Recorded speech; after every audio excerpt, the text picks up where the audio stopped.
Everyone, I hope आप सभी अच्छे होंगे। आज की इस वीडियो में मैं आप सभी को वक्फ अमेंडमेंट एक्ट 2025 जो कि अब कानून बन गया है उसे लेकर सुप्रीम कोर्ट में कई सारी याचिकाएं even more than 73 PILs public interest litigations दाखिल किए गए, दायर किए गए और उसको लेकर आज सुनवाई हुई। ऑनरेबल चीफ जस्टिस के ने सुना इसे और काफी सारे कंसर्न रेज किए। सबसे पहले मैं आपको बता दूं कि जो वक्फ अमेंडमेंट एक्ट है उसके अगेंस्ट में लंदन कौंसिल जो है कपिल सिब्बल सर और अभिषेक मनु सिंघवी सर ने अपनी काफी स्ट्रांग पॉइंट दलीलें रखी।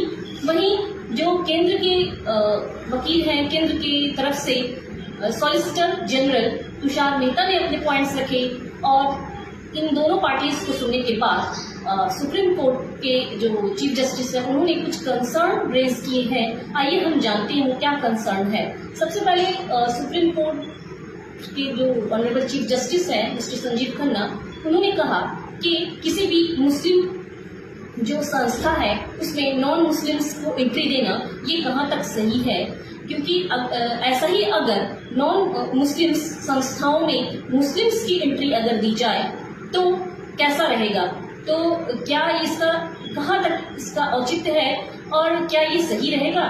दूसरी जो बात उन्होंने कही कलेक्टर के पावर को लेकर कि कलेक्टर ही डिसाइड करेंगे कि कोई प्रॉपर्टी वक्फ प्रॉपर्टी है या नहीं है, या जो भी डिस्प्यूट्स है वक्फ को लेकर वो कलेक्टर डिसाइड करेंगे, तो कहीं ना कहीं अनकॉन्स्टिट्यूशनल है, ऐसा ऑनरेबल चीफ जस्टिस ने कहा। क्योंकि कलेक्टर ही गवर्नमेंट को रिप्रेजेंट करते हैं, गवर्नमेंट के प्रतिनिधि हैं, तो कहीं ना कहीं वो बायस होंगे और बायस होकर जजमेंट करेंगे, सरकार के पक्ष में ही वो जजमेंट देंगे।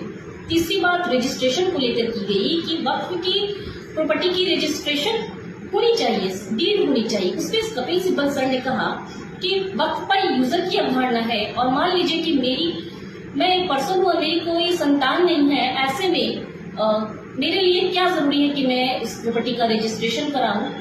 हालांकि उन्होंने यह भी कहा, चीफ जस्टिस ने कंसर्न लेते हुए कहा कि रजिस्ट्रेशन करने में क्या बुराई है।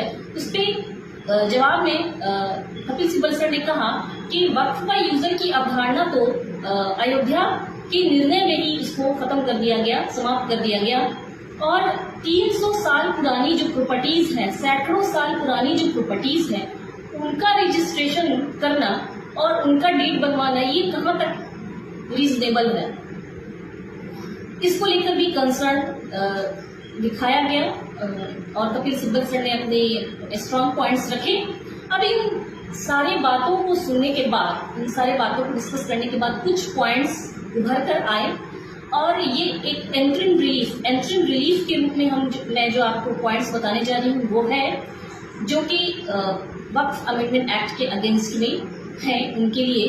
और आगे ऑनरेबल चीफ जस्टिस ने कहा कि हम इस पे स्टे लगाएंगे और कल भी इसकी सुनवाई होगी।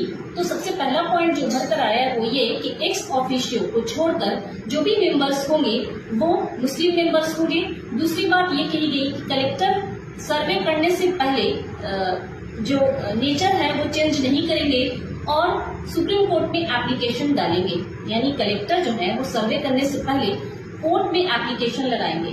तीसरी बात यह है कि जो भी प्रॉपर्टी है आइदर वक्फ बाय यूजर और आइदर रजिस्टर्ड प्रॉपर्टी, उसे सरकार रीनोटिफाई नहीं करेगी जब तक ये हियरिंग चल रही है। तो ये कुछ पॉइंट्स उभर के सामने आए हैं। आई होप आप सभी को ये पॉइंट्स समझ में आए होंगे और ऐसे ही मोर लीगल अपडेट्स के लिए मेरी वीडियो को लाइक और शेयर करना ना भूलें।